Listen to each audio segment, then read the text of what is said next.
Аллилуйя, аллилуйя, аллилуйя. Господь говорит,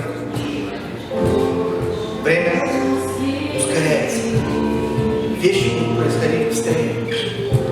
Сами вещи, сама ситуация, сама история. Что будет происходить быстрее? Это время ускорения. Это время где-то как будто как сама земля будет вращаться. Кажется, ускоряясь. Потому что чем ближе к завершению, чем ближе, это как будто как сворачивается, это как набирает скорость, когда скорость при выстреле самая большая. И при завершении, когда она опускается вниз, как снаряд. И тогда это не будет автоматически в нашей жизни. Нам нужно подстраиваться, нам нужно быть в тонусе. Потому что все, что будет происходить быстрее, это может пройти мимо нас. Нам нужно быть в тонусе, нам нужно понимать. Нам нужно быть чувствительными. В молитвенном потоке. О, в ожидании, слышать чувствительность. Вещи могут пройти просто мимо, и мы даже не успеем обратить свой взор, если мы не будем в духе. Если мы не будем в Божьем тонусе. Если мы не будем в молитве. Если мы не будем в правильном настроении. О, это время быть в молитвенной хвале. Это быть подключенными. Быть правильно настроенными на правильную волну. Чтобы тянуть с неба, чтобы понимать небо, чтобы слышать небо. Чтобы быстро разбираться с вещами, с неправильными вещами. О, радость, чтобы пойти дальше, чтобы ничто не сдержало. О, радость, это возможно быстро может произойти смена работы.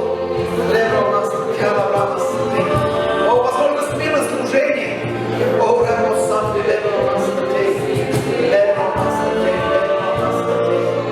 надо быть приготовленным.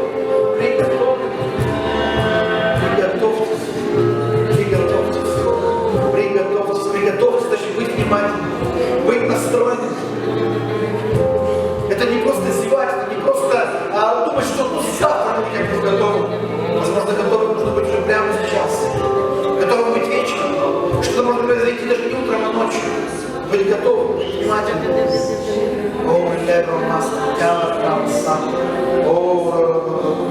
Быть внимательным. Это как переходить через дорогу и прежде чем сделать шаг, посмотреть направо и посмотреть налево. Наша часть — посмотреть на небо, посмотреть в дух.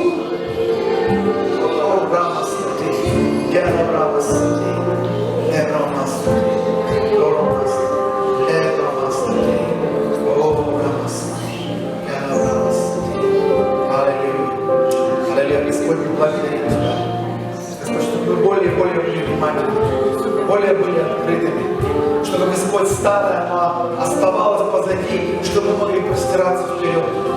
Потому что, Господь, Ты имеешь, Ты говорил, Ты открывал, Ты будешь напоминать, Ты будешь оживлять. Благодарим Тебя, Иисус, чтобы Божий стимул в нашей жизни, Божья смелость, Божья бескомпромиссность, Божья уверенность для этого просто. Аллилуйя. Аллилуйя, Иисус. И Бог хочет чем-то разбираться, Он будет разбираться. Чуть немного это будет так, как бы, Он будет как бы немного еще нежно и аккуратно, но с ускорением все это будет быстрее. Где-то немного болезнь, если мы будем тормозить. Если мы вместе с Ним в партнерстве не разберемся с чем-то, не признаем, не вышвырнем это. О, это время встать на Божью подножку, в Божьего поезда. Потому что это не трамвай даже, не троллейбус. Это экспресс, это эти скорые, которые между Питером и Москвой, это как в Японии, которые летают на магнитной подушке. Главное вовремя он подъехал, и он, может быть, стоит буквально мгновение, чтобы просто сделал шаг и войти.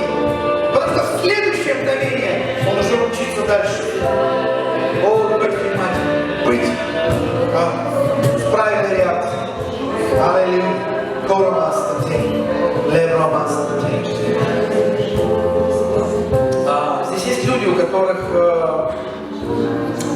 у вас проблемы с вашими суставами ног и рук. Мне так кажется, что даже больше, чем, как мне кажется, здесь есть люди, у которых проблемы, и у вас суставные проблемы, руки и ноги. Но единственное, что я получил, когда, прежде чем сюда выйти, что это не естественная проблема. Это больше, чем естественная проблема. Есть проблемы, которые привязаны к духовным вещам.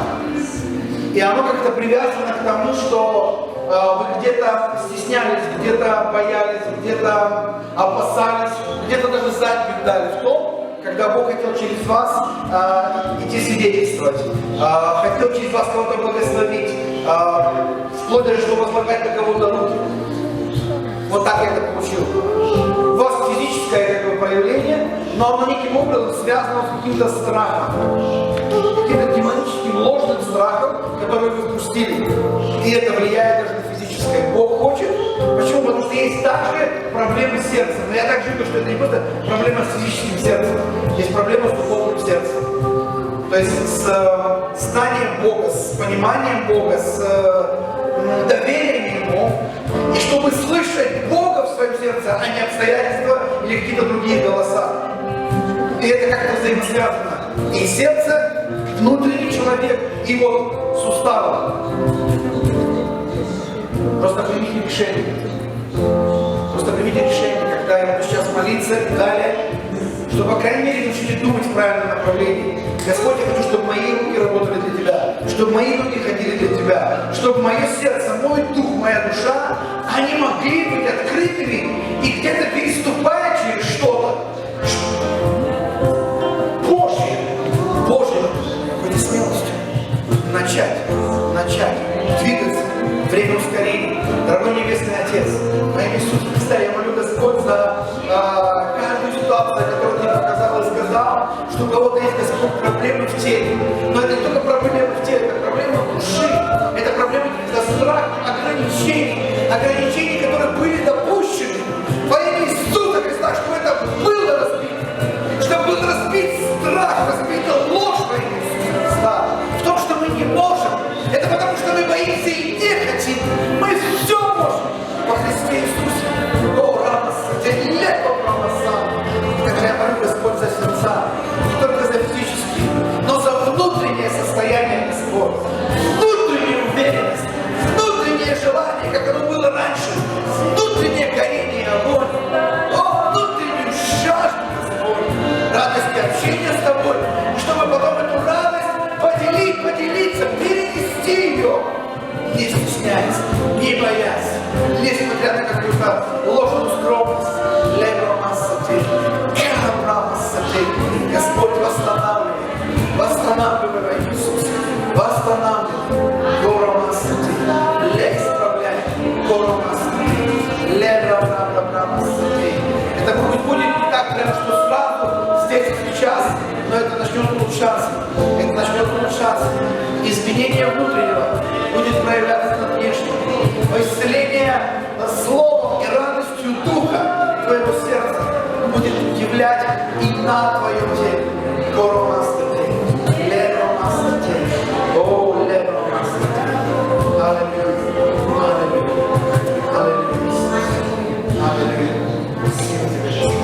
Благослови собрание, благослови святых, благослови церковь, Господь.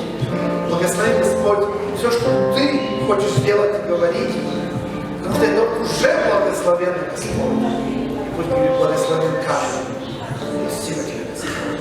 Во имя Иисуса. Аминь. Аллилуйя. Слава Богу. Я сказал, слава Богу.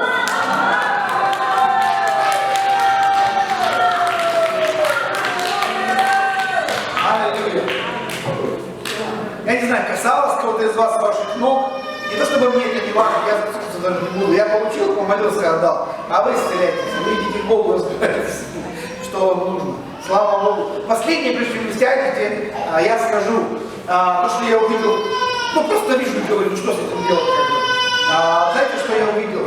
Что в деле о крови и Бог приготовляет армию покрытые кровью Иисуса Христа. Я прямо увидел, знаете, конвейер, по которому едут там, знаете, как конфетки, солдатики, и они должны попасть под поток. Просто некоторым нужно сделать этот шаг. Я, знаете, увидел эскалатор, знаете, как дети, они подходят, или кто-то не ездил, и они видят, что это движется, и что делать, да, вот, да, и некоторые незнания там от баланса равновесия, и начинают заносить, да. У тебя есть Божий баланс, нужно сделать шаг веры, и ты поедешь туда, куда надо.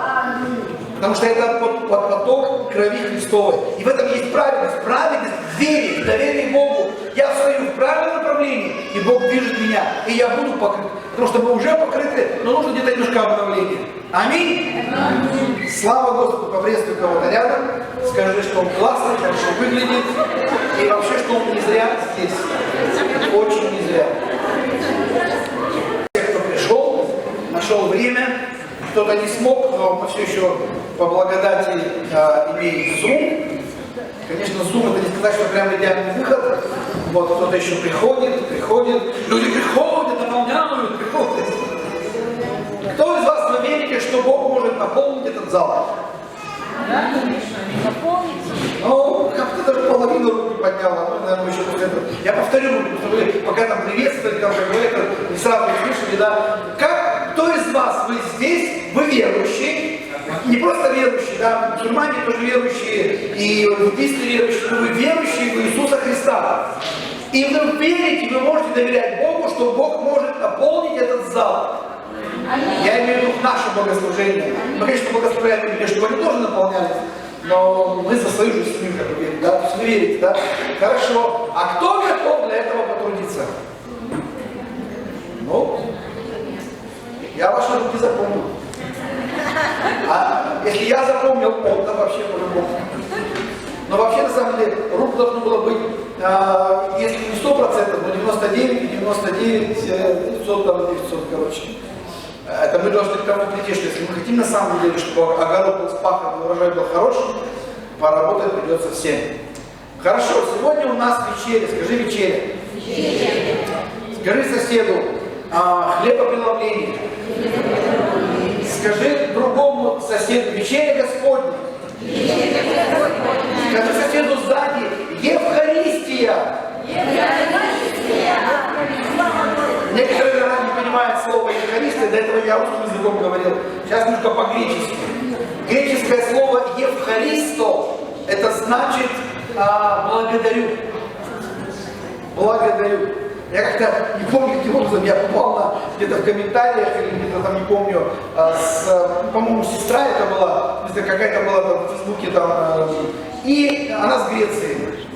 И я нашел, или она написала, не помню, как-то, знаете, я не сразу сообразил, что это слово как бы вот одно и то же, да, Евхаристо. Евхаристо это благодарю. Поэтому Евхаристия это благодарение Богу. То есть то, что мы будем сегодня делать, не просто принимать, брать там чашу, брать хлеб, мы будем с благодарностью это делать. Мы благодарим Ему за то, что Он сделал, как пели, да, на кресте. Что мы раним Его, и благодаря Его смерти, благодаря Его жертве, все это. И мы должны этого не забывать. И не забывать это, чтобы в нашем сердце, знаете, есть вещи, которые притираются, стираются, да, в браке отношения притираются, что-то со временем, вот, что если имеет какое-то механистическое, как бы, да, тоже притирается, надо менять. Нам нужно иногда менять наши отношения. Обновлять, вспоминать, что это не просто так, что мы 20 лет верующие, кто-то 5, кто-то еще, и вот вечеря, на самом деле, это, знаете, это настолько дорогого стоит. Нам нужно просто это как бы напоминать самим себе. И я попытаюсь сегодня, знаете, что я увидел? Почему мы хотим так, чтобы вот раз в месяц, когда мы принимаем вечерю, мы в какой-то мере подготавливаемся, да, будем подходить вот тем таким образом, как это сейчас. Я заметил, что мы какое-то время назад вечерю, не превратили, как бы, знаете, но сделали таким придатком. Мы о чем-то проповедуем, как бы вот у нас проповедь, основное какое-то послание, а потом как бы в конце нам нужно, и не всегда проповедь была именно связана с вечерей, сегодня это будет так, возможно и дальше посмотрим, углубляться, говоря о крови, говоря о том, что было сделано на кресте. И мы как-то иногда по времени даже, надо сделать, как бы там благословляем, аминь, аллилуйя, но не то чтобы скомканно, но где-то вот, знаете, иногда близко к этому. И я понял, что вот это и есть, знаете, когда мы притерли, когда затерлось, затушевалось, и, как вы знаете, стало как неким дополнительным ритуалом. Проповедую, ну, а потом еще вечерю принять. Нет. Сама вечеря может быть проповедью. Само наше отношение может быть посланием для самих нас. И поэтому сегодня я хочу чуть более углубиться, но зайду немножко вот с какой стороны. Про пробуждение мы уже говорили, что это дело ответственное. Вообще верите в пробуждение?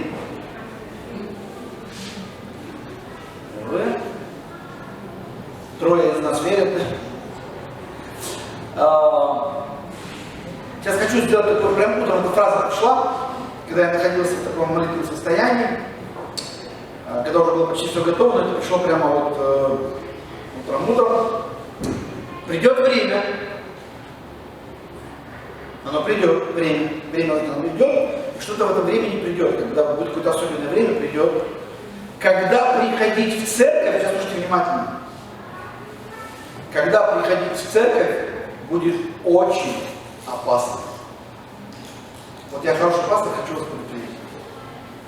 Придет время, когда приходить в церковь в реальности, своими ногами, физически, на богослужение, будет очень опасно. У меня в скобках прям угроза для жизни. Скобка закрывается. Это вступительная интрига.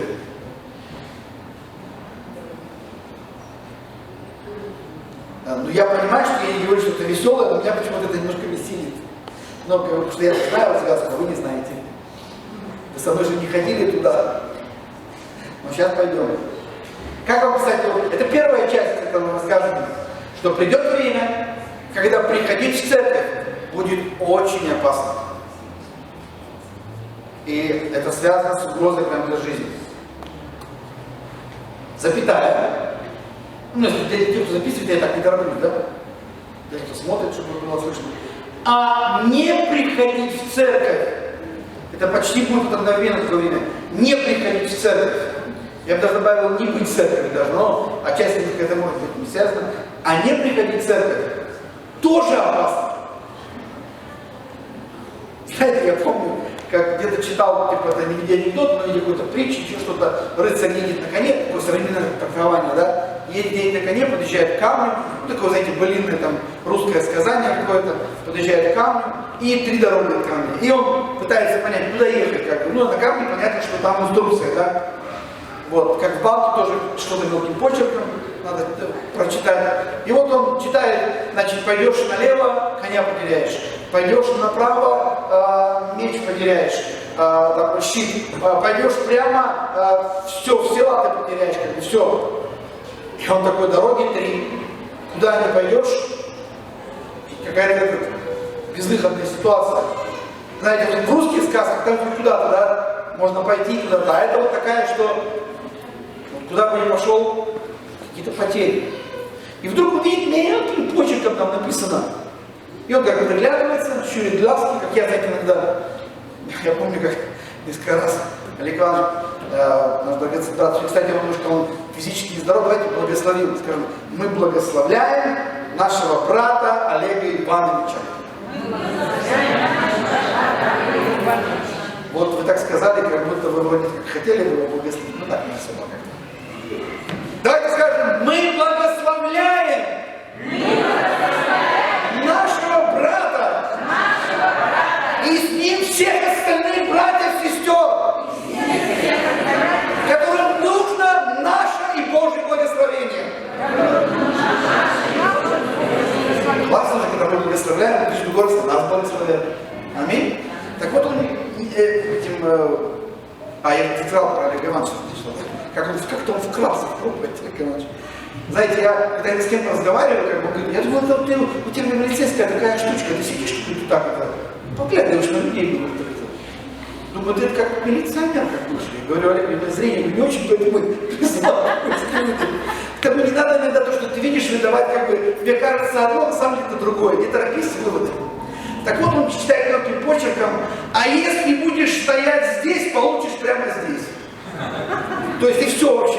Так ты что-то потеряешь, а тут все берут и получишь еще. Так вот, первое было, да, не ходить в церковь опасно для жизни, то есть ходить в церковь опасно для жизни. Не приходить в церковь тоже опасно, но там не для жизни опасно, там вообще для вечности опасно. Кто-то понимает что немножко? Знаете, придет время, может у вас, конечно, вопросы, я посвящу. Мы не пойдем, как бы, но кто-то из вас когда-нибудь в Библии хоть раз читал историю про Ананию и Сапфиру?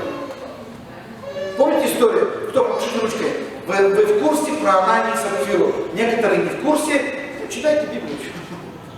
Потому что я вкратце расскажу для тех, кто помнит, не помнит. Эти были люди, которые как бы вроде бы уверовали. Наверное, можно сказать, что они уверовали, но додумали, по крайней мере. Были рождены свыше, нет, это другой вопрос. Потому что так как они поступали, как бы, вот они планировали прийти на какое-то собрание, и они, там история повествует, что там был, я не помню, там Варнава был, да, или кто там продал там все имение, все в церковь принес, и все, вау, вот это вот круто, как бы, ну, какие-то, не знаю, там были дифирамбы или еще что-то. И Анания и Сапфира, они, возможно, искусились тем, что, о, смотри, а если что-то делаешь такое значимое, приносишь, и если еще узнают, если ты нормально так принес, то тебе как-то, по крайней мере, похлопают, а может даже и, ну, и как-то вообще заметят. И... То есть у них какой-то был меркантильный интерес, поэтому вопрос рождения свыше как бы стоит под вопросом, да. И вот они что сделали? Они продали что-то. И знаете, ладно бы, чтобы они не просто там продали и типа Дух Святой, ну, пожертвуйте, а они, не, нам самим надо, и пришли с пустыми руками. Нет, они же не пришли с пустыми руками. Ну, так же Библия говорит, да, кто помнит? Помните, да? И они пришли, они взяли часть, как я не знаю, это было больше или меньше, они отложили, ну, пригодится, как нормальное дело, как бы, да, иногда логически все правильно, надо и о себе подумать, до себя, как бы, да, и вот что-то мы, как бы, и в Дом Божий с пустыми руками придем. Но единственная была дилемма в том, что они сделали то, не что им Дух Святой сказал. Понимаете, о чем идет речь? Они сделали, не с пустыми руками, но не то, что от Духа Святого. Возможно, Дух Святой имел что-то для них. И, конечно, Дух Святой не хочет как бы тебя именно, значит, прославлять, или что-то, может, это будет как бы следствием, но это то, что Бог, видя сердца, хочет, ну, как не то, чтобы испытание, Он хочет это благословить. Он и через тебя хочет и церковь благословить, и тебя, возможно. И, возможно, у него еще и больше что-то есть. Но они по своему разумению решили вот так поступить, да? Знаете, я вот что посмотрел, к чему я клоню. Сегодня я буду говорить о вечере. У нас может так выработать, я сказал, да, такое немножко легковесное отношение к вечере.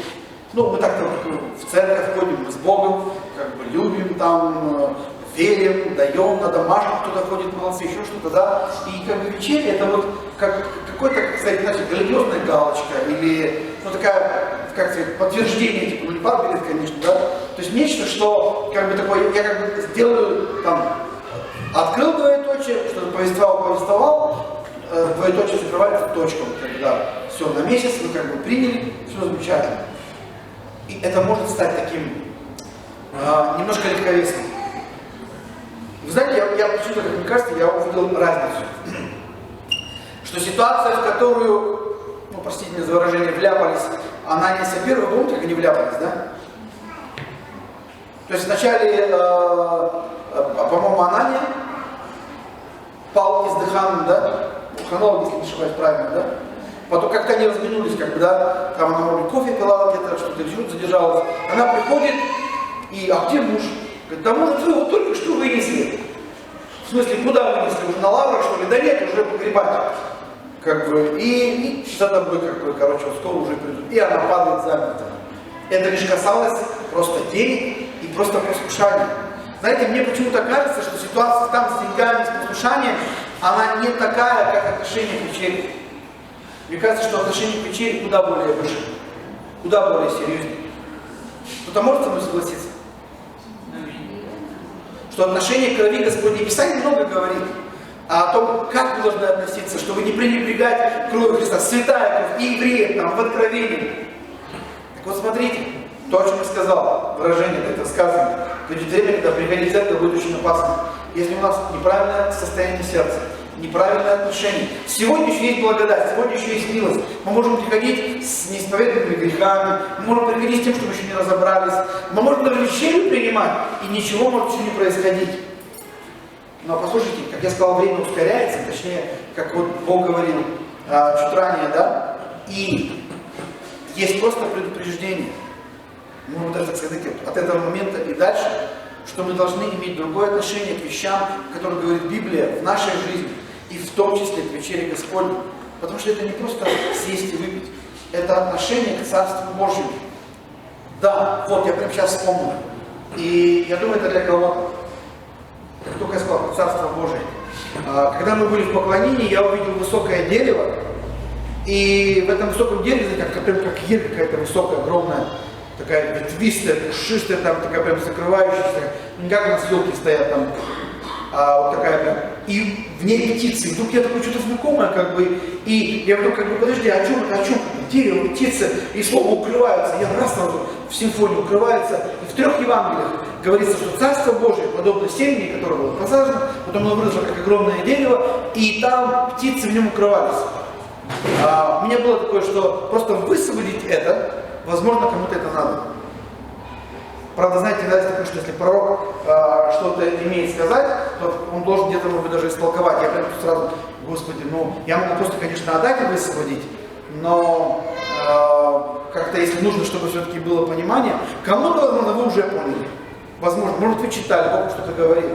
Но для кого-то, для кого, может быть, Бог говорил, вы не понимали, или это что-то значит, вот это дерево, может быть, там солнце, в смысле, я не знаю, да, или еще как-то видение было, дерево, и там птички укрываются. Библия говорит, что это семя посаженное, которое вырастает. Вот что такой вопрос, насколько Царство Божие, оно сильно в нашей жизни. Вот вам толкование. Насколько Царство Божие не просто семечко, не просто маленькая, там, знаете, елочка, да, или что-то. Насколько мы дали возможность, поливали состояние Царства Божия, чтобы оно выросло. Чтобы вот эти птички, как один из вариантов, как я имею, это то, что от Бога, Божьи мысли, Божьи идеи, Божьи откровения. Это есть Царство Божие. Но если оно маленькое, птички даже и сесть некуда, она будет искать другое. Если ты хочешь от Бога, поливай все, что касается Царства Божия. Домашка, молитва, еще что-то, чтение Писания.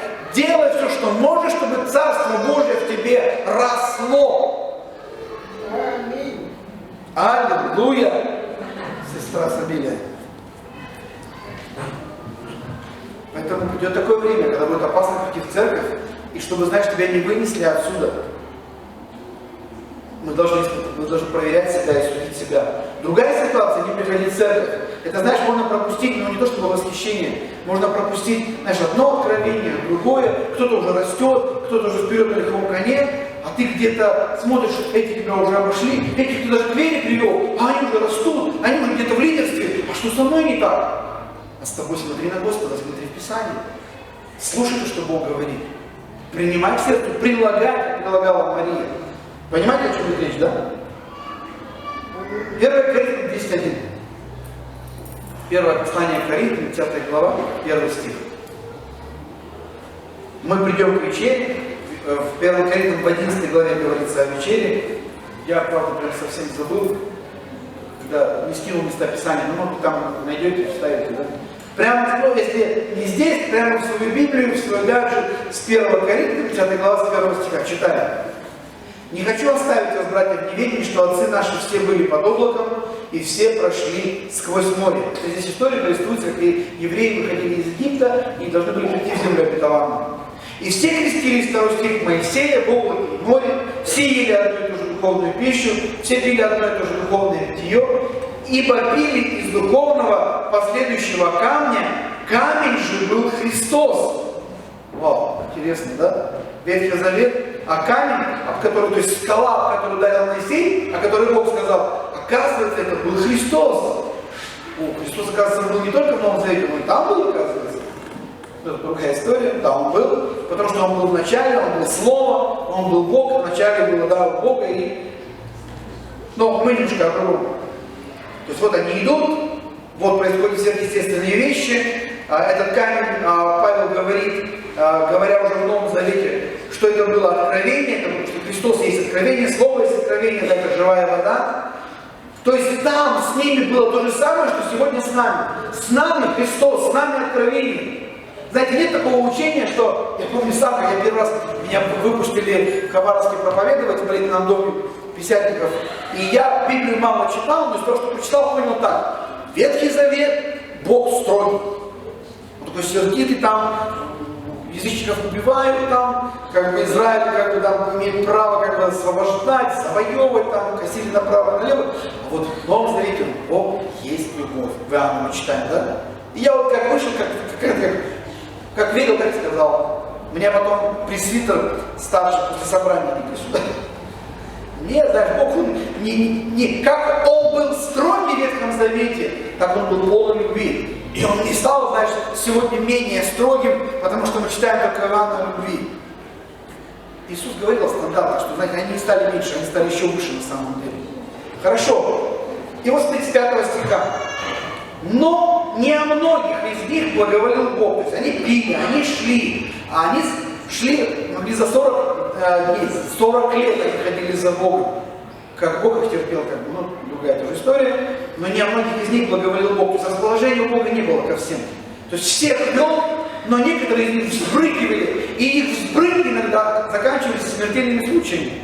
Помните, да, там то одних покосило несколько тысяч, то там змеи их там, то перепелов наелись, как бы там не могли там уже выживать и дальше. То есть народ в Израиле, то есть пустыня вообще это место смерти. Без Бога это место смерти. Не оставайся в пустыне один. Не о многих из них Бог благоволил, ибо они были поражены в пустыне.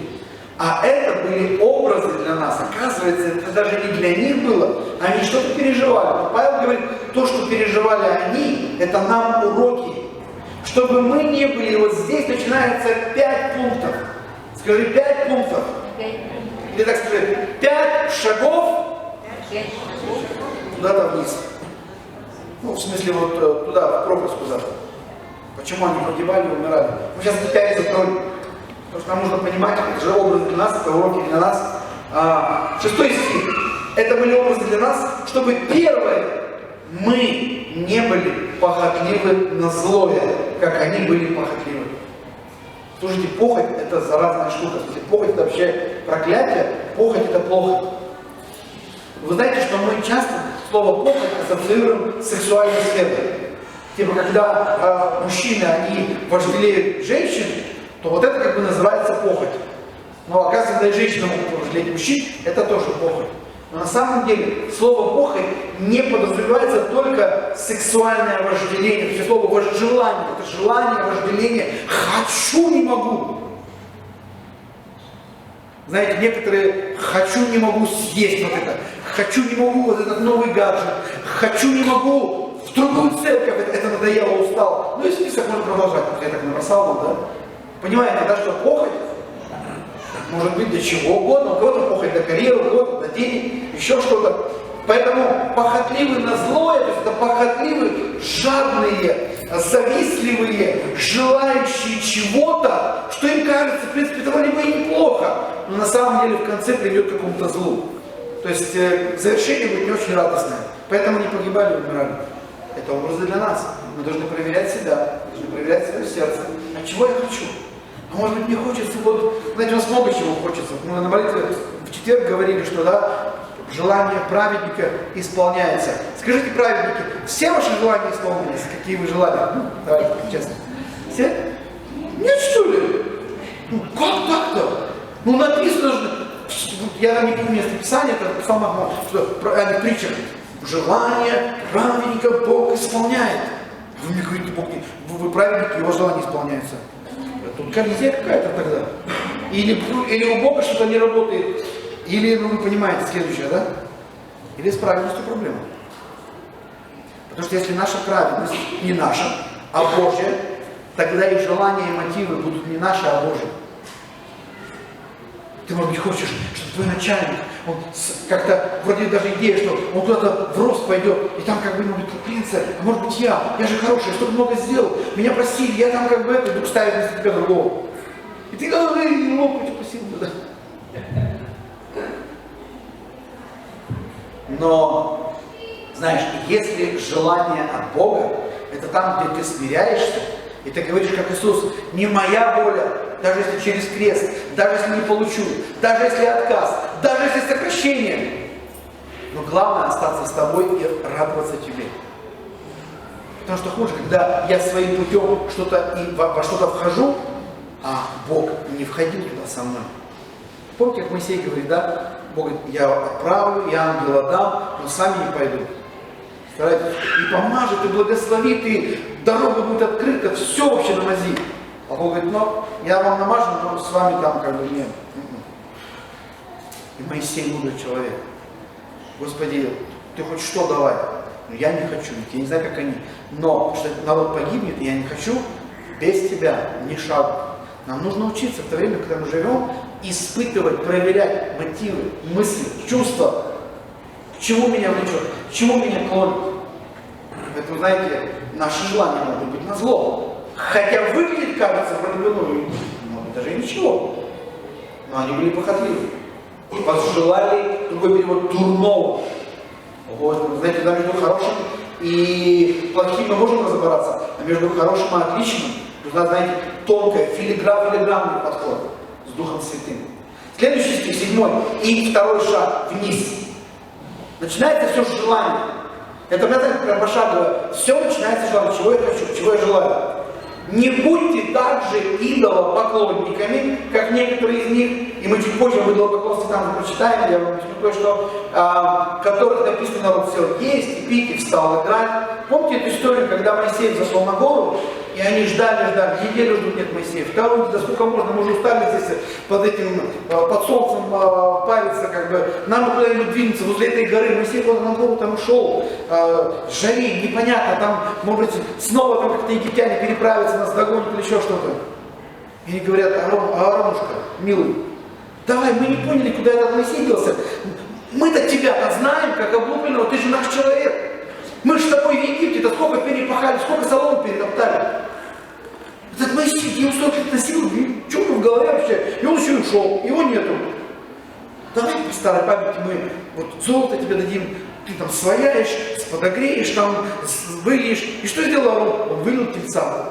И они что сделали?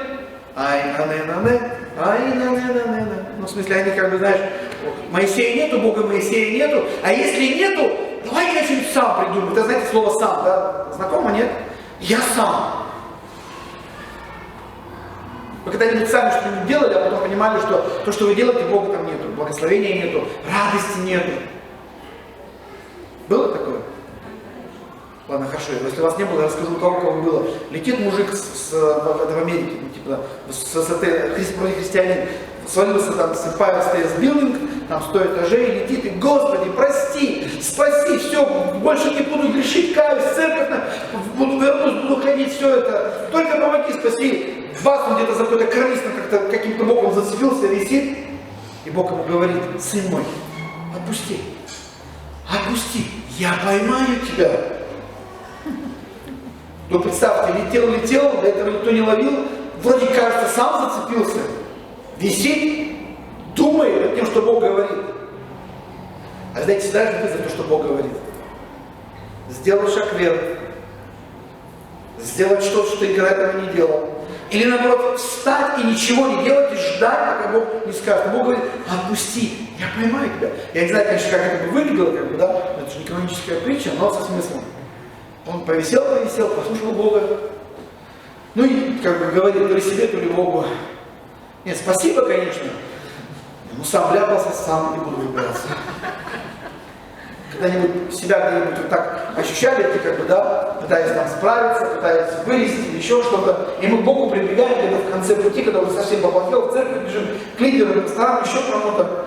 Так вот, знаете, идолопоклонство, само слово идолопоклонство мы часто связываем, знаете, стоит такой маленький божок, и мы приходим к нему в тайне, и мы, там святой, не святой, пресвятой, там, дай помоги, там еще что-то. Но мы же не язычники, у нас же нет такого, мы же христиане, по идее, да? А как тогда нам, христианам, говорят об идолопоклонстве, что мы же христиане, мы же Богу поклоняемся. Кто из нас Богу поклоняется? Старичка, кто? Люди, кто вообще тогда? Нам пора по билеты выдавать, ходим по билетам. Магнитная карта зашел, чик, знаете, в Сингапуре у них там в церкви Кухи было, у них десятина прям снималась, зашел, это и пропускной, и сразу десятина снимается. И даже уже проповедуют эти десятины надо, все нормально, все Сингапур, одним словом. Так вот, об идолопоклонстве я чуть позже скажу. То есть, как вы это знаете, вот они возле там идола, а нам-то что? Хорошо, вы запомните, что я про идолопоклонство скажу. Перейдем к третьему. 8 стих. Не станем блудодействовать, это все нам говорится, это они делали, но нам как образ, уроки. Не станем блудодействовать. Какой блуд? Это когда мужчина или женщина, у них сексуальные связи на стороне, это вне брака, просто вот они, называется внебрачные половые связи. Это блуд. Еще блуд, это когда люди придумали, знаете, есть такое понятие, сейчас я все правильно выражусь или нет, когда документы выдают, так же, как называется, ЗАГС переводится? Как? Запись акта гражданского состояния. Вот! Вот, то есть государство подтверждает, ребенок родился, запись в акте, да, как там? Гражданство. Граждане, товарищи верующие. Государство определяет какие-то законы и определяет, вот родился ребенок, получи там материально еще что-то, там принесли вот тебе свидетельство о рождении, как бы еще что-то. Если он родился не в этой стране, его привезли откуда-то, и нет подтверждения, как бы, да, извини, ты тоже ребенок, жить можешь без материального капитала и акта гражданского состояния. А у нас сегодня, нынче, последние годы придумали такая есть фраза гражданский брак. Это когда люди, они живут вместе, они не расписываются, вот они живут. Библия это говорит очень просто, мы же христиане. Гражданский брак это когда люди пришли в ЗАГС, граждане. Я гражданин Вячеслав Федосеенко с гражданкой Леонеллой Кашириной. Уже 20, сколько-то там много лет назад мы решили прийти в ЗАГС. Потому что мы поняли, что ну пора бы уже как бы, годы-то идут. И мы это дело оформили. И мы стали законным мужем и женой перед государством, но мы помним, что мы-то верующие. И поэтому главное для нас это было венчание. Знаете, небеса венчают, Бог на небесах. Но мы как правильные, мы хотим, чтобы и перед Богом было, и перед государством. Мы уважаем Божьи законы, данные государством. Но то, что называется блудом, люди, потому что слово блуд, оно библейское, оно расхожее, и раньше оно было прям, знаете, потому что христианство было, как сказать, христианское общество, оно было более такое христианское, и люди называли вещи своими именами, они не оправдывают как-то, да, мы просто живем, а сейчас к чему мы доходим? Сейчас уже не вот это, повторяться не хочется, гражданское, это сожительство. Сожительство или равно блуд. Так раньше это было между мужчиной и женщиной, которые думали, что нам нужно печать или еще что-то. Сегодня уже идут мужчина с мужчиной и женщина с женщиной. А в Европе рассматривается, чтобы такое же можно было оформлять с животными. Поэтому вещи нужно называть своими именами. Гражданский брак – это когда мужчина и женщина перед государством, а еще, если они верующие перед Богом, они это заключили. Все, что сверху. Библия называет. Вот в этой сексуальной сфере отношений мужчин блуд. Ну не станет блудодействовать. Но это не касается только сексуальной сферы. Знаешь, что такое блудодействие? Блудодействие, с одной стороны, прелюбодеяние – это измена, а здесь, когда у тебя измены, ты вроде никому не изменяешь, ты при этом изменяешь сам себе и всем подряд. Ты Богу изменяешь. У Бога есть для тебя план, у Бога есть для тебя благословение, а ты свою жизнь пустил под откос. И погибло там, пусть 23 тысячи. 9 стих. Не станем искушать Христа. Это идет порядок. Вначале приходит желание. Желание ведет тебя к неправильному, как бы скажем, выражению твоей веры, даже твоего где-то поклонения, твоего стремления. А когда ты уже неправильно веришь и поклоняешься, тебя начинает сносить с истинного Бога, с истинной веры, с истинного пути на какие-то другие многие пути, которые кажутся даже прямыми, говорит, написано в притчах, многие пути кажутся прямыми, но конец их смерть. И вот когда тебя уже снесло на другие пути, ты вроде все еще думаешь, что ты христианин, ты все еще как бы думаешь, что ты любишь Христа, но уже церковь не та, пастор не тот, лидеры не те, ты уже сам в себе уже сомневаешься, и ты доходишь до момента, что ты даже в Боге уже сомневаешься. Почему меня Бог не исцеляет? А почему Он их благословляет, а меня не благословляет? А почему они радостные, а у меня печаль погоняет? И ты начинаешь уже где-то и завидовать, и ревновать, и сердиться, и ты начинаешь уже, знаешь, как бы пытаться испытывать Христа. Ну давай, проверь. И знаешь, Библия говорит об испытании, в одном месте хорошо, Малахия. Проверьте меня, говорит Бог, десятинами. Бог не говорит во всем, как проверяйте. Десятину слово проверяйте. В другом Он сказал, доверяйте. Доверяйте моему слову. Но кого-то начинает сносить. И начинается неправильное отношение с Богом. Дух Святой закрыт, потому что у нас, извините, знаете, в таких ситуациях мозги на бекрень, мы начинаем верить по-своему. Я помню, общался с одним служителем по поводу, скажем так, одной сестры, там была такая трудная ситуация, и он мне сказал, он знал ее лично, и он сказал мне так, ты знаешь, у этой сестры сложная ситуация в том, что она не воспринимает, потому что у нее есть свой образ, своя картина, каким должен быть пастор. У нас были с ней тогда вообще такие натянутые отношения, но он продолжил. И у нее при этом есть также своя картина, свой образ. Вот понимаете, да? Где кроется, не собака зарыта, идол где зарыт, да? Потаенный. Вот этот образ некий взгляд, да? Некоторое неправильное тождество, не библейское. У нее будет свой взгляд на то, какая должна быть церковь. То есть не библейское, а какой-то вот, может быть, даже очень рядом, даже параллельно. Но следующее, что он сказал, это меня просто почти выбило. Говорит, и у нее есть свой взгляд на то, каким должен быть Бог. Это все тот же Иисус Христос. Это все тот же Бог, это все та же Троица. Но что-то вкралось туда, в ее понимание, поэтому в ее жизни, в ее служении был диссонанс. И были трудности отношения, трудности понимания. Но, слава Богу, Бог управляющий. И поэтому 10 стих. То есть, это уже конец, это финита ля комедия, финиш. То есть, желания были неправильные, это привело к неправильному пониманию ситуации, и к неправильному взгляду на веру и каким-то действиям, поступки с Духом Святым, со Словом конфронтация. И что происходит тогда? Не ропщите. Приходит ропот. Это то же самое слово «не жалуйтесь». Знаете, интересно, что само слово «жаловаться» как-то не звучит как-то, знаете, жестко, да? Ну, можно иногда как-то, что-то собрание было не очень, когда домашка была, я что-то зарплату не дают, когда... Ну, иногда мы говорим, мне кажется, естественные вещи. Но, знаешь, вот это вот жаловаться, может однажды стать тем словом, которое как такое хлесткое, ропот. Это можно мягко сказать, ропот, но все равно ропот, он есть и ропот.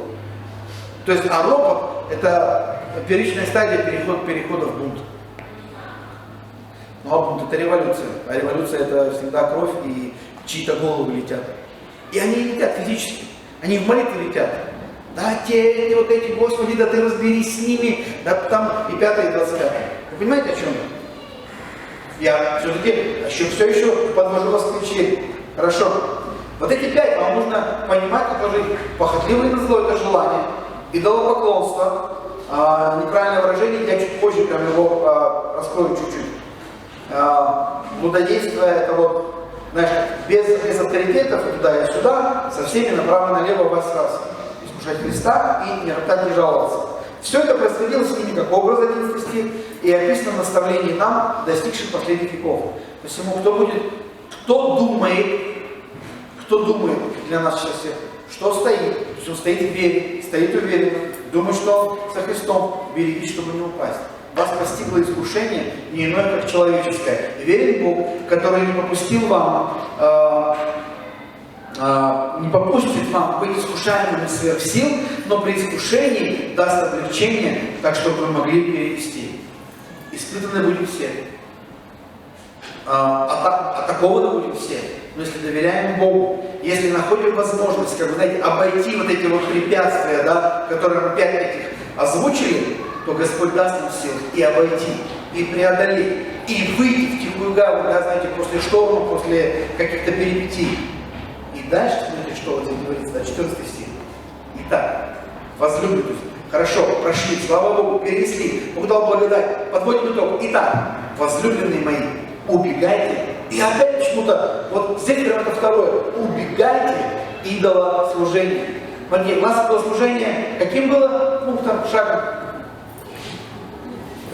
Ну, конспектики, записи, мысли. Вторым. Смотрите, почему не говорится о желаниях? Помните, где-то какое-то местописание, сейчас вспомнить, но не местописание, хотя бы процитировать, что сами, ну или скажу своими словами, сами желания, само искушение, это еще не грех. Мы все можем быть искушаемы. Я искушаем, когда я вижу какую-то красивую девушку, которая идет по улице с короткой юбкой. Я ее вижу.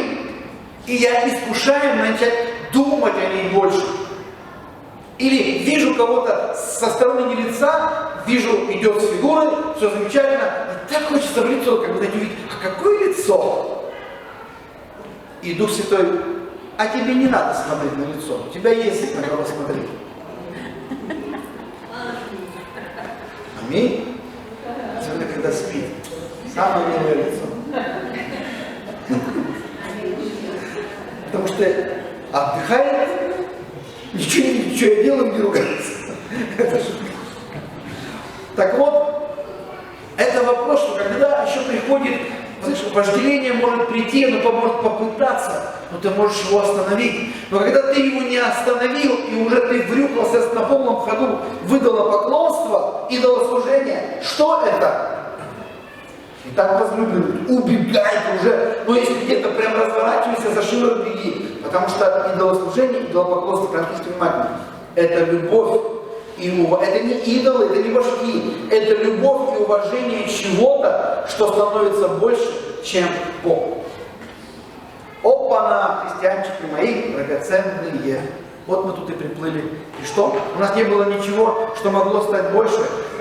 Просто желание не ходить на собрание, потому что да, настроения нету. Да не пойду. Ну как бы, а потом ты как, ну что-то подстегнул, позвонил или как-то ну, сам себя взял в руки. Ладно. И пришел. А собрание идешь такой, вау, крылья, орел, грудь, как у петуха или как у курочки там гребешок. Это же какое собрание было! Это правильный путь, что ты не вряпался в идолопоклонство. А если бы остался, послушал то желание, и неизвестно, с чем бы ты остался, с интернетом, с телевидением, еще с чем-то. Сколько таких желаний? Купить что-то, вот этот гаджет. О, а вот эта сестра, а без нее все, я буду за нее молиться. Все, она. И вот, и аллилуйя. И Бог мне как будто сказал, я, знаете, таких историй столько слышал. Бог мне сказал, ты будешь моей женой. Фу, ты где меня вообще?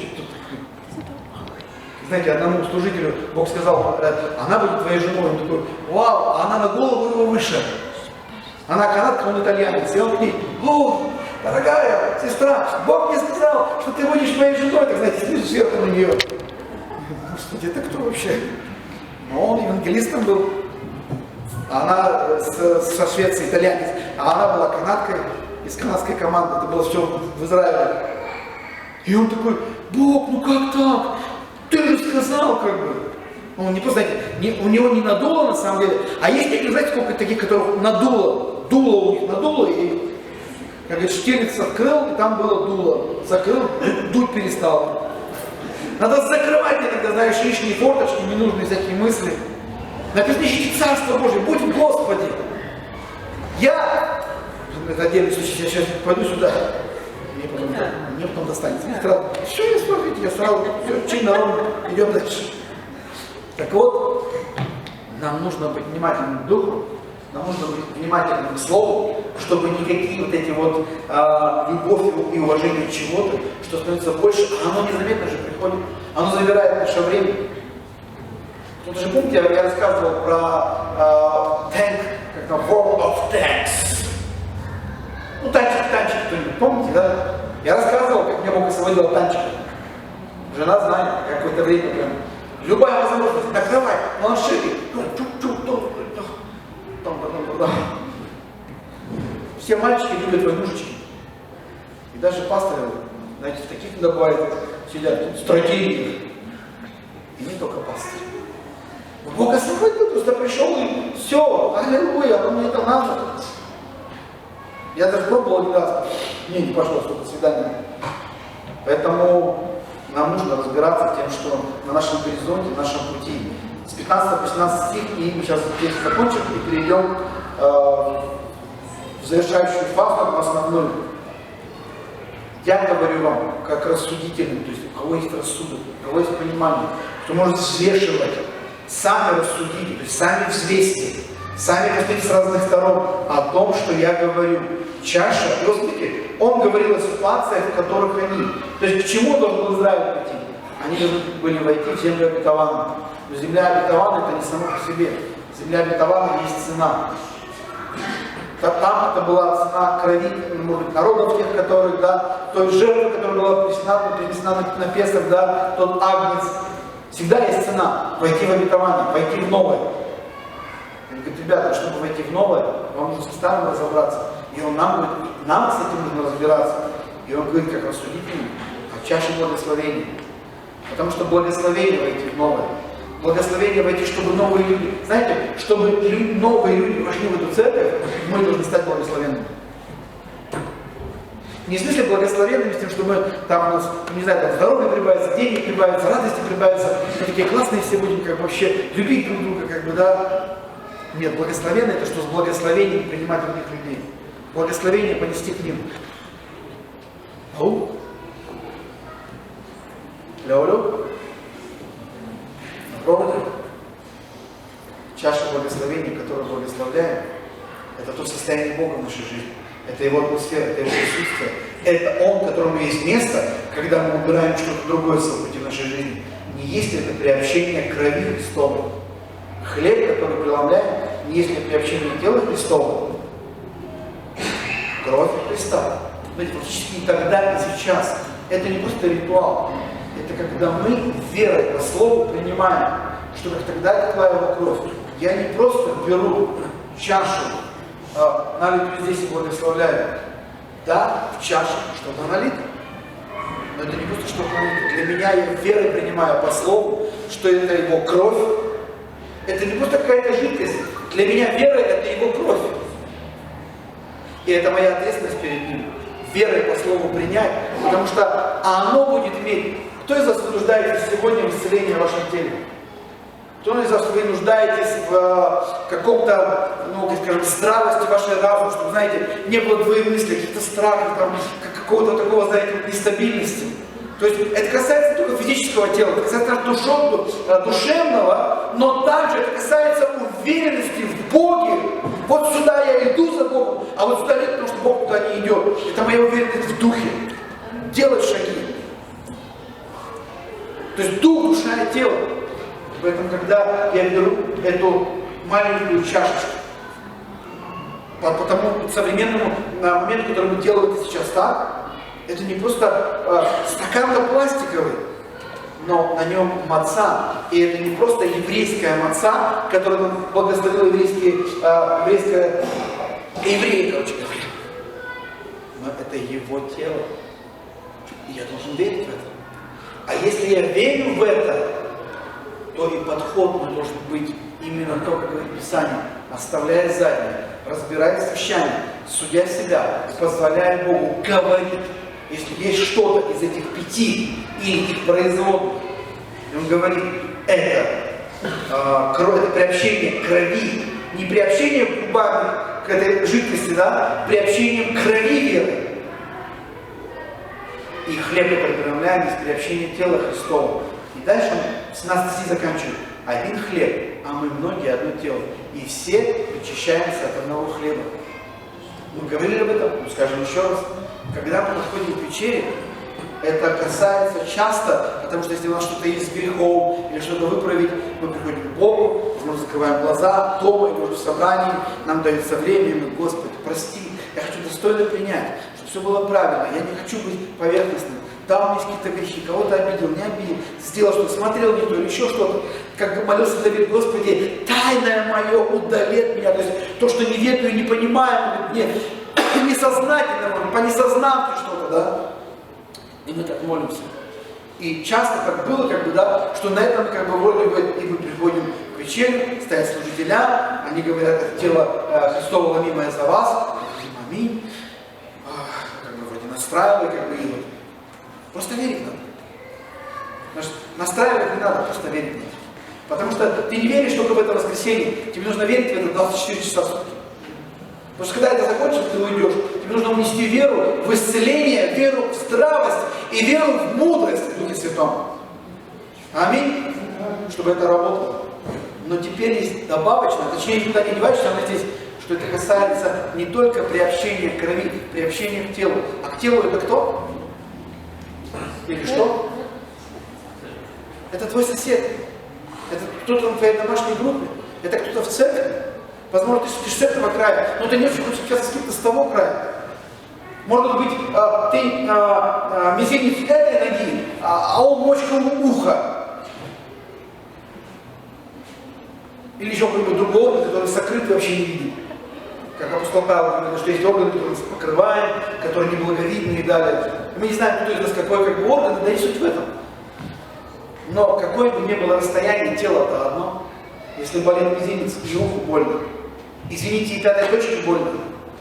А если пятой точки больно, вообще, а если там зуб или еще что-то. Поэтому это все взаимосвязано. Это касается тела, это касается нас, всех, друг друга. Единство, вот о чем речь. И мы переходим в 1 Коринфянам 11 глава.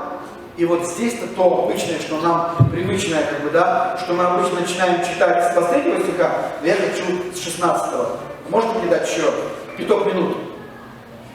5 минут, пожалуйста, 5 минут. Вы что-нибудь понимаете о том, о чем вот я пытаюсь до вас донести?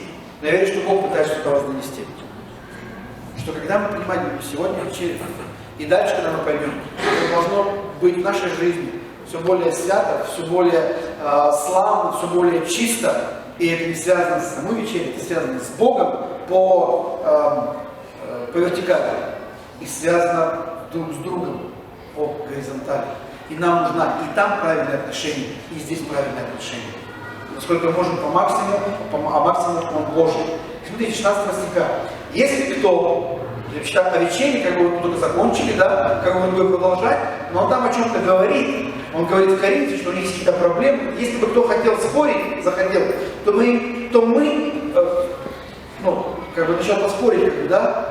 Кто любит что-то, как, отстоять какую-то вот истину или что-то вот отстоять, как бы, да, как-то вот. А было только, что вы отстаивали, то поняли, что вообще никто отстаивает. Спасибо за один ряд. Помните?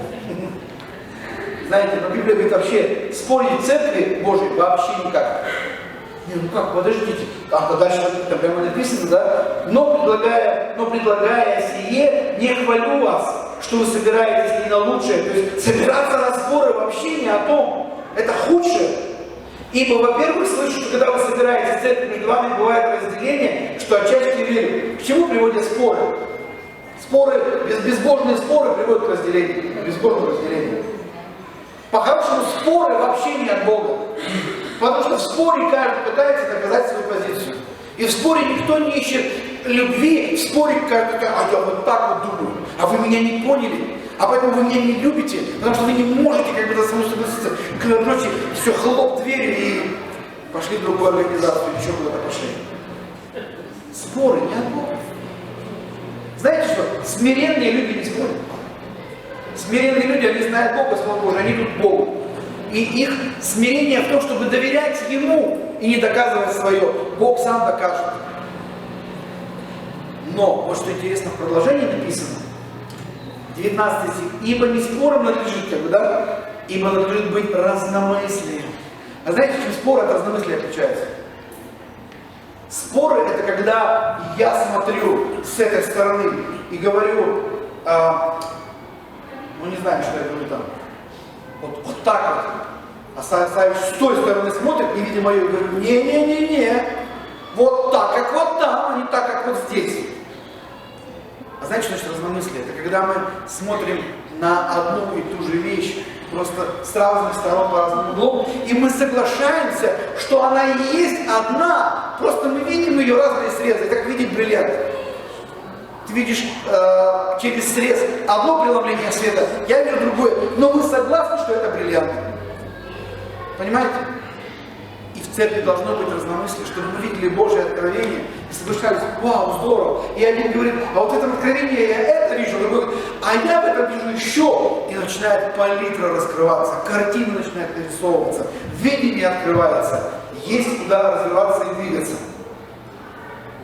20 стих: далее вы собираетесь так, чтобы это не значит вкушать вечерю Господня, оказывается, речь о вечере, да, вкушать, то есть брать в себя, съедать, проглатывать, чтобы это погружалось в себя. Ибо всякий поспешает прежде других есть свою пищу, так что иной бывает голоден, а иной бывает. У них была проблема. Кто-то приходил вечерю, а кто-то приходил, извините, грубо говоря, просто нажраться, накушать. Дома не было, еще что-то. Кто-то даже напивался, говорит Писание, да, начинали упиваться. И тогда мы начинаем пояснять: раз у вас нет домов на то, чтобы вместе пить, или пренебрегаете церковь Божью, а пренебрегая церковь Божью, мы пренебрегаем кого-то из тела, мы кого-то умоляем. Знаете, когда идет вечеря, давайте будем уважать до последнего. Если я принял вечерю раньше, не пытайся сквозануть в дверь или еще что-то. Но если только у тебя там, не знаю, дом уже не горит, или там тебя на работу Путин вызывает.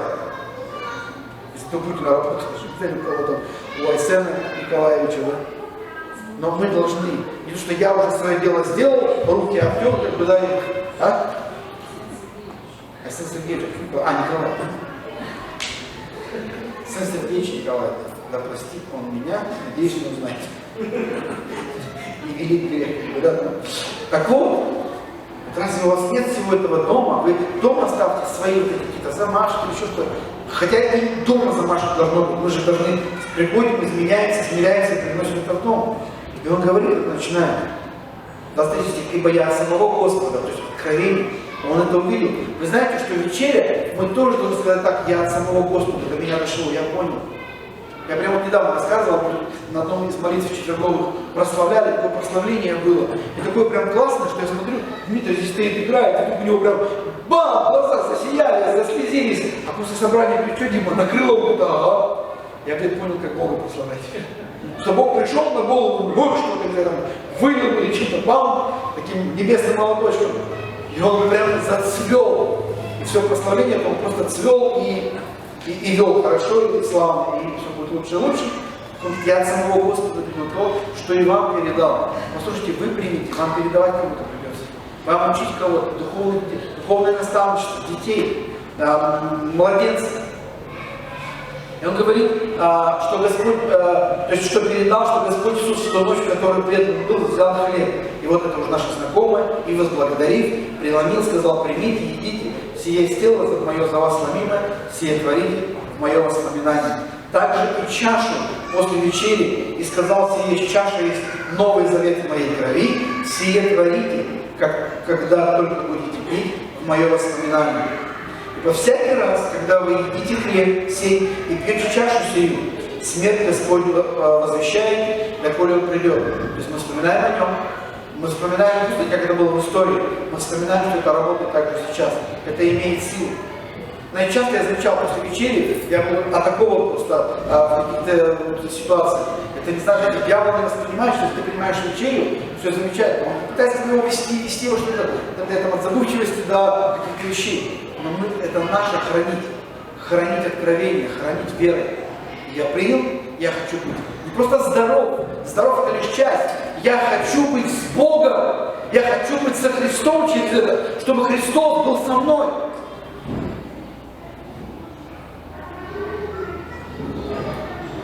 Но есть то, что мы должны, опять же, не оставлять. Уже сейчас можно, если, пожалуйста, кто у нас играет, он все это поет. И мы помним, мы возвещаем то, что было сделано на кресте. Для нас это фундаментально, это наша вера. Посему, кто будет есть хлеб сей и пить чашу, Господь недостойный, виновен против тела и крови. Иди за мной, может быть, кто сыграет. Давайте. Даешь, молодежь. Так вот, смотрите, наше недостойное отношение может быть как к Богу, так и по отношению к другу. И если наше отношение по отношению к другу где-то недостойно, Бог не примет наше достойное отношение к другу. Это парадоксно, это так. Потому что если мы не выровняли что-то, если у нас рельсы не стоят ровно, поезд не поедет. А поезд Духа Святого должен поехать. Никто, слава Богу, заедет.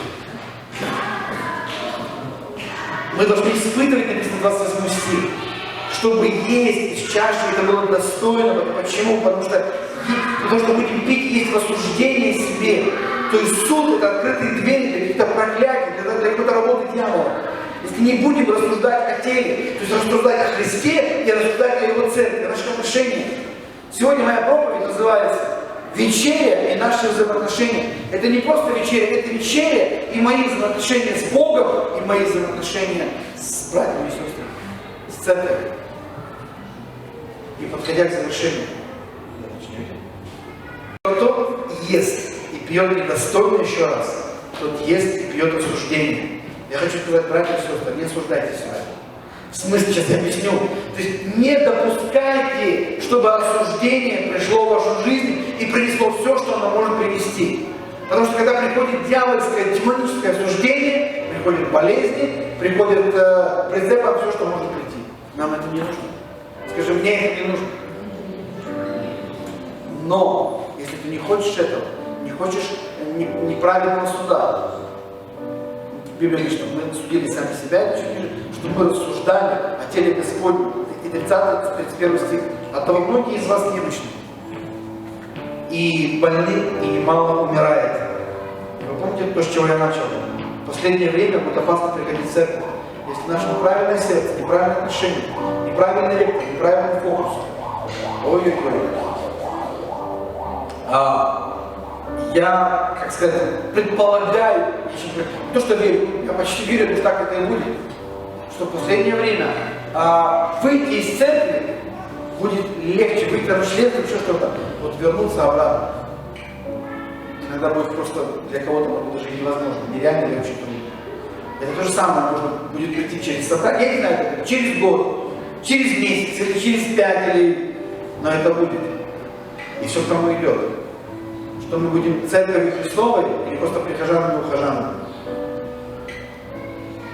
Люди будут немощны, люди будут больны и немало умирать. Потому что если, 31 стих, мы бы судили сами себя, то не были бы судимы. А часто мы должны других судить, других оценивать, на других как бы ярлыки. Когда кто сказал, мы себя оцениваем, взвешиваем, да, ставим какой-то уровень, какой-то ряд по намерениям. Я так хотел, мне не вышло, но я очень хотел, чтобы было правильно. Я не то, чтобы как бы это, я очень хотел, чтобы все было как бы достойно. Но других мы судим. А что он наделал? Ты дров наломал, да? Ты молодец, а? Вот ты какой, а? А я-то думал о нем, я так и знал, что он это. Ты знай, как бы, смотри на себя. Ты можешь видеть что-то? Я недавно узнал, что в жизни одного служителя произошла не очень хорошая история, как бы, и как вы знаете, плотская реакция такая. Да. Ну, как бы, типа к тому шло. К тому шло. Это была плотская реакция. Иногда она бывает даже приличнее, чем, знаете, духовная реакция. Я просто попросил на молитву в четверг. Давайте помолимся за всех служителей, которые спотыкаются, падают, проходят через что-то. Кто это такой, чтобы как раб, как судить чужого раба, как судья, вот, не как раб, как судья. Потому что когда мы судим, мы уже не рабы, мы уже судьи. Господин разберется, Ему благословить, чтобы кто-нибудь, когда я вдруг споткнусь, за меня бы помолился. Слава Богу. А для этого у нас есть выход, для этого у нас есть решение. Я сейчас попрошу, чтобы для начала лидеры домашних групп встали и пришли сюда. Лидеры домашних, пожалуйста, вперед. Выходите. Вперед. Лидеры. Или если нет лидера, значит, совещающий, лицом ко мне. кругом, тоже устал, устал. Сделаем так, сделаю короткое пояснение, чтобы вы, потому что здесь это бывает как бы скучно. Кто-то может остаться прямо здесь, я думаю, как минимум человека, чтобы не было. Кто-то встанет вот в том проходе. Здесь, если в проходе не встанешь, там будет пару человек, допустим, встать. Может быть, кто-то в центре. Чтобы люди с домашней группы, они подошли к вам, когда вы будете им потом предлагать, вы возьмете вот стаканчики, возьмете мацу. Сейчас я помолюсь, буду за вечерю, я вам предлагаю. И вы тогда с благословением, с мудростью будете служить. Драгоценные, мы не будем уже много говорить, сказано было много, пусть твое сердце будет правильно, оно будет правильно. Пусть оно с достоинством принимает, и каждый принимает.